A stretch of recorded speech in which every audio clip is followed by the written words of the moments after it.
ಎಲ್ಲರಿಗೂ ನಮಸ್ಕಾರ. ಈ ದಿನ ಇನ್ನೊಬ್ಬರಿಂದ ನಿರೀಕ್ಷೆಯನ್ನು ಇಟ್ಟುಕೊಂಡರೆ ಅದು ನಮ್ಮ ಮೇಲೆ ಎಂತಹ ಪರಿಣಾಮ ಬೀರಬಹುದು ಎಂಬುದನ್ನು ನೋಡೋಣ ಬನ್ನಿ. ಅದಕ್ಕೂ ಮುಂಚೆ ಈ ಚಾನೆಲ್ ಸಬ್ಸ್ಕ್ರೈಬ್ ಮಾಡಿಕೊಂಡು ನೋಡಿ ಎಂದು ಹೇಳಬಯಸುತ್ತೇನೆ. ನಿರೀಕ್ಷೆಯ ಮಟ್ಟ ಕೆಳಗಿರಲಿ.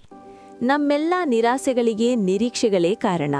ನಾವು ಉದ್ಯೋಗದಿಂದ, ಸಂಬಂಧಗಳಿಂದ, ಸ್ನೇಹಿತರಿಂದ, ಸಹೋದ್ಯೋಗಿಗಳಿಂದ ಮತ್ತು ಮಕ್ಕಳಿಂದಲೂ ನಾವು ಕೆಲವೊಂದು ಉಪಯೋಗಗಳನ್ನು ನಿರೀಕ್ಷಿಸುತ್ತೇವೆ. ಅದು ಹಣಕಾಸು ಅಥವಾ ಇನ್ಯಾವುದೇ ರೂಪದಾಗಿರಬಹುದು. ಆದರೆ ಆ ನಿರೀಕ್ಷೆಗಳು ವಿಫಲವಾದಾಗ ನಾವು ನಿರಾಸೆ, ದುಃಖದ ಕೂಪಕ್ಕೆ ಬೀಳುತ್ತೇವೆ. ನಮ್ಮ ಬದುಕಿನುದ್ದಕ್ಕೂ ನಮ್ಮ ಸಂತೋಷಗಳಿಗೆ ನಾವು ನಿರೀಕ್ಷೆಗಳನ್ನೇ ಅವಲಂಬಿಸಿರುತ್ತೇವೆ. ನಾವು ಮಕ್ಕಳಾಗಿದ್ದಾಗ ನಮ್ಮೆಲ್ಲ ಬಯಕೆಗಳನ್ನು ಪೋಷಕರು ಈಡೇರಿಸಲಿ ಎಂಬ ನಿರೀಕ್ಷೆಯಲ್ಲಿರುತ್ತೇವೆ. ದೊಡ್ಡವರಾದಾಗ ಸ್ನೇಹಿತರಿಂದ ಅದನ್ನು ಬಯಸುತ್ತೇವೆ. ಮದುವೆಯ ಬಳಿಕ ಸಂಗಾತಿಯನ್ನು ಆಧಾರವಾಗಿಟ್ಟುಕೊಳ್ಳುತ್ತೇವೆ. ಬಳಿಕ ನಮ್ಮ ಮಾಲೀಕರಿಂದ, ಸಹೋದ್ಯೋಗಿಗಳಿಂದ ಮತ್ತು ನಮ್ಮ ಕೆಲಸಗಳಿಂದ ಅಗಾಧವಾದ ನಿರೀಕ್ಷೆ ಇಟ್ಟುಕೊಂಡಿರುತ್ತೇವೆ. ನಮಗೆ ಮಕ್ಕಳಾದಾಗ ಶೈಕ್ಷಣಿಕವಾಗಿ ಅವರಿಂದ ನಿರೀಕ್ಷೆಗಳನ್ನು ಇಟ್ಟುಕೊಂಡಿರುತ್ತೇವೆ. ಆದರೆ ಅವರು ನಿರೀಕ್ಷೆಗೆ ತಕ್ಕಂತೆ ಸಾಧನೆ ಮಾಡಲು ವಿಫಲರಾದಾಗ ನಮಗೆ ದುಃಖವಾಗುತ್ತದೆ. ನಾವು ವಯೋವೃದ್ಧರಾದಾಗ ಮಕ್ಕಳು ನಮ್ಮನ್ನು ನೋಡಿಕೊಳ್ಳಲಿ ಎಂಬ ನಿರೀಕ್ಷೆ ಇರುತ್ತದೆ. ನಿರೀಕ್ಷೆಗಳ ಈ ವರ್ತುಲಕ್ಕೆ ಕೊನೆ ಮೊದಲೆಂಬುದಿಲ್ಲ.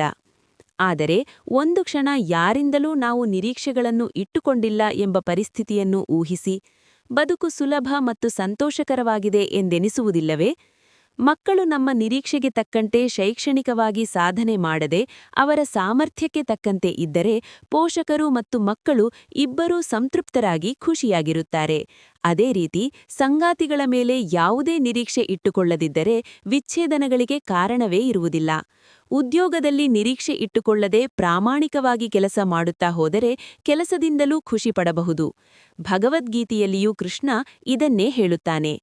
ಯಾವುದೇ ಫಲಾಪೇಕ್ಷೆಯಿಲ್ಲದೆ ನಿನ್ನ ಕೆಲಸ ನೀನು ಪ್ರಾಮಾಣಿಕವಾಗಿ ಮಾಡು ಎನ್ನುತ್ತಾರೆ. ಫಲಿತಾಂಶ ತಾನಾಗೆ ಬರುತ್ತದೆ.